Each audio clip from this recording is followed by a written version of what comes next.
অনেক অনেক দিন আগে সবুজে ঘেরা এক রাজ্যে থাকত এক ছোট্ট রাজকন্যা। নাম ছিল আয়েশা।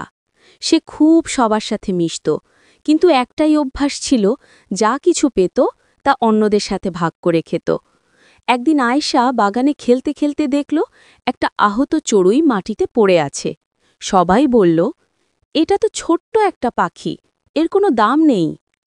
কিন্তু আয়েশা নিজের ওড়নার টুকরো ছিঁড়ে চড়ুইটাকে বেঁধে দিল। প্রতিদিন পানি আর দানা দিয়ে যত্ন করল।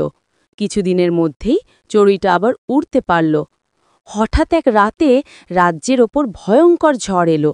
সব গাছ ভেঙে পড়ছিল, প্রাসাদের ছাদও ভেঙে যাওয়ার উপক্রম হয়। তখন সেই ছোট্ট চড়ুই অনেকগুলো পাখি ডেকে আনল। তারা সবাই মিলে আকাশে উড়ে ঝড়ের দিক পাল্টে দিল। রাজা অবাক হয়ে মেয়েকে জড়িয়ে ধরে বললেন, তুমি দয়া দেখিয়েছিলে, আর আল্লাহ সেই দয়ার প্রতিদান তোমাকেই ফিরিয়ে দিলেন। সেই দিন থেকে রাজ্যের সবাই শিখল, ছোট দয়া কখনোই ছোট নয়।